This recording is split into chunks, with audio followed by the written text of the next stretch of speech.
नमस्कार दोस्तों, आज आपका स्वागत है नर्सिंग फैसिलिटी विद AK के साथ। मैं नर्सिंग ऑफिसर आपका स्वागत करती हूँ हमारे अपने चैनल पर। सो गाइस, आज हम आपके लिए लेकर आए हैं फिर एक नया वीडियो MPPNST 2023 का सिलेबस, जिसमें केमिस्ट्री सब्जेक्ट के बारे में देखेंगे कि कौन कौन से टॉपिक से यहाँ पर क्वेश्चन पूछे जाएंगे। केमिस्ट्री 3 भाग में डिवाइड है, जनरल केमिस्ट्री, ऑर्गेनिक और इनऑर्गेनिक। तो आज हम देखेंगे जनरल एंड फिजिकल केमिस्ट्री के बारे में कि कौन से टॉपिक से कितने क्वेश्चन पूछे जाते हैं सिलेबस के हिसाब से। ओके गाइस, तो स्टार्ट करते हैं।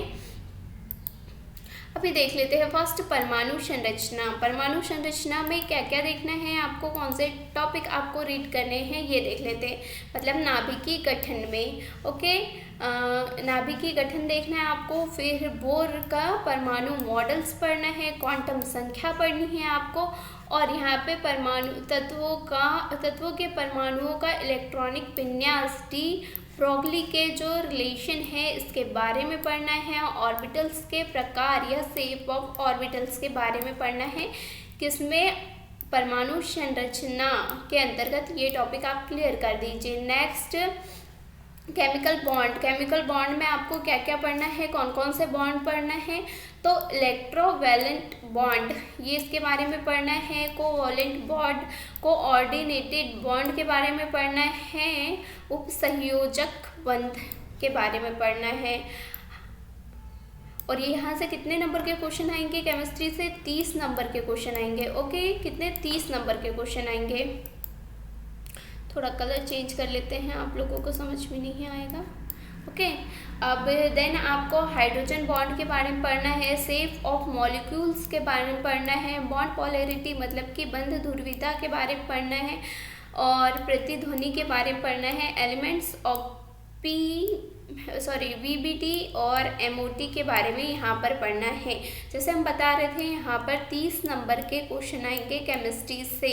ओके गाइस, नेक्स्ट सॉल्यूशन के ऊपर जो भी टॉपिक है, सॉल्यूशन के अंतर्गत क्या क्या चीज़ आपको क्लियर करना है। तो यहाँ पे सांद्रता मॉडल्स मतलब कि models of expression concentration of solution के बारे में पढ़ना है। टाइप्स ऑफ सॉल्यूशन के बारे में आपको पढ़ना है। रोल्ट के जो नियम हैं उनके बारे में पढ़ना है, और गैर आदर्श सॉल्यूशन जो है इनके बारे में आपको अच्छे से रीड कर लेना है। एबनॉर्मल मॉलिक्यूल वेट्स मतलब कि यहाँ पर क्या है, असामान्य आणविक भार के बारे में आपको क्लियर करना है। किसमें? सॉल्यूशन में ये टॉपिक आप अच्छे से कवर कर लीजिए। देन सॉलिड स्टेट के बारे में पढ़ना है। ठोस अवस्था, सॉलिड स्टेट मतलब ठोस अवस्था के बारे में पढ़ना है, जिसमें क्रिस्टल जाली या लैटिस के बारे में पढ़ना है। यूनिट सेल्स के बारे में पढ़ लेना है। इकाई कोशिकाएं के बारे में, स्ट्रक्चर ऑफ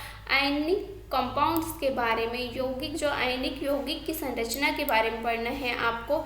ऐसे ही आपको ये सारे टॉपिक क्लियर कर लेने हैं। ओके गाइस, क्योंकि इन्हीं से यहाँ पर क्वेश्चन पूछे जाएंगे। प्रॉपर्टी ऑफ सॉलिड्स के बारे में पढ़ना है।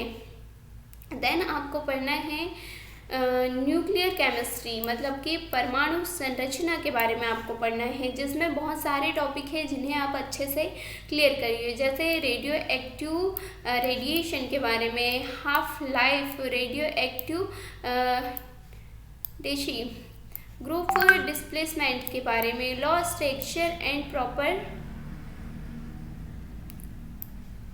प्रॉपर्टीज ऑफ न्यूक्लियस के बारे में, न्यूक्लियस रिएक्शन के बारे में पढ़ना है। मतलब कि ये जितने टॉपिक दिए हैं आपको सारे अच्छे से क्लियर करना है, ताकि आपको समझ में आए और जो इनसे ऑब्जेक्टिव पूछे जाएंगे, क्योंकि क्वेश्चन यहाँ पर आपसे ऑब्जेक्टिव ही आएगा, तो जो ऑब्जेक्टिव आएंगे उन्हें आप राइट कर सको। ओके, रेडियो कार्बन डेटिंग के बारे में मतलब रेडियो कार्बन डेटिंग के बारे में समस्थानिक और उनके उपयोग के बारे में पढ़ना पड़ेगा। ओके, तो ये सारे टॉपिक आप क्लियर कीजिए न्यूक्लियर केमिस्ट्री में। देन थर्मोकेमिस्ट्री एंड थर्मोडायनेमिक्स के बारे में आपको यहाँ पर कौन कौन से टॉपिक क्लियर करना है। तो यहाँ पे energy changing due to chemical reaction मतलब कि रासायनिक प्रतिक्रिया के कारण ऊर्जा परिवर्तन। ओके, और देन आपको यहाँ पर क्या क्या पढ़ना है, आंतरिक ऊर्जा, तापीय धारिता, ऊष्मा प्रवैगिकी का पहला नियम पढ़ना है, हेन्स का नियम, प्रतिक्रिया का ताप पढ़ना है, ऊष्मा प्रवैगिकी का दूसरा नियम पढ़ना है, मतलब सेकेंड लॉ ऑफ थर्मोडायनेमिक्स के बारे में पढ़ना है, energy free energy spontaneity of chemical reaction के बारे में पढ़ना है, free energy change and chemical जो संतुलन है, केमिकल संतुलन, उसके बारे में पढ़ लेना है आपको यहाँ पर सारा। ओके, जे देखिए रासायनिक संतुलन के बारे में पढ़ना है, ऊर्जा परिवर्तन के बारे में पढ़ना है, उपयोगी कार्य के लिए उपयोगी ऊर्जा के रूप में मुक्त ऊर्जा के बारे में, यानी कि यूजफुल वर्क जिस वर्क में होती है फ्री एनर्जी का, मुक्त ऊर्जा का यूज, मतलब कि यहाँ पे सारे टॉपिक आपको क्लियर करना है। ओके, देन आपको पढ़ना है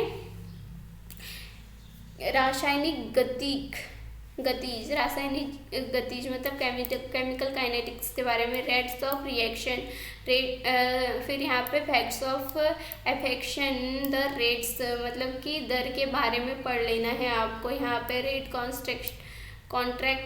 कॉन्स्ट्रैक्ट रेट एक्सप्रेशन के बारे में पढ़ना है, ऑर्डर ऑफ रिएक्शन के बारे में पढ़ना है, first order rate constant expression and characters के बारे में सारा कुछ आपको यहाँ पर रीड कर लेना है।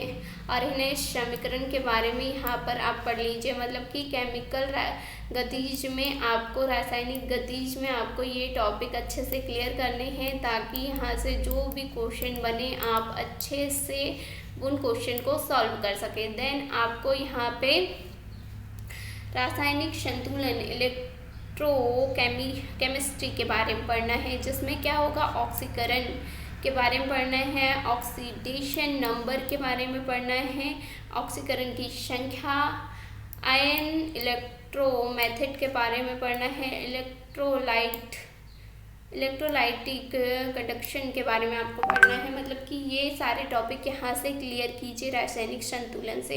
देन आपको फैराडे के नियम पढ़ना है, किस किस पर है फैराडे के नियम, ये यहाँ पे सारे टॉपिक लिख दिए हैं, इन्हें आप अच्छे से NCERT 11th-12th या आपके पास जो बुक अवेलेबल है उससे आप रीड कीजिए।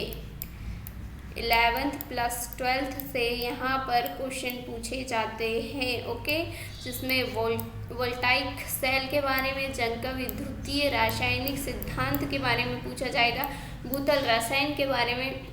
तो यहाँ से सारे टॉपिक आपको क्लियर कर लेना है, सरफेस केमिस्ट्री, इन सब चीज़ों के बारे में आपसे यहाँ पर क्वेश्चन पूछे जाएंगे, सारे टॉपिक लिख दिए गए हैं, आप इन्हें अच्छे से क्लियर कीजिए।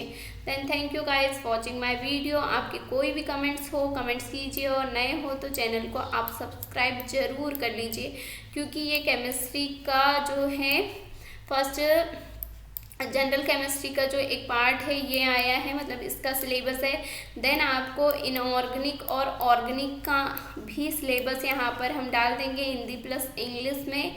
और जो बाकी सब्जेक्ट बचते हैं, बायो में जूलॉजी और बॉटनी 2 सब्जेक्ट, और फिर फिज़िक्स के बारे में यहाँ पे आपको यहाँ पे दे दिया जाएगा, फिज़िक्स से, इंग्लिश से, सारे जो भी जितने भी टॉपिक रहेंगे सब्जेक्ट वाइज वो हम यहाँ पर आपको अवेलेबल करवा देंगे। Okay guys, thank you watching my video. आपकी डाउट्स जो भी आप कमेंट्स कीजिए।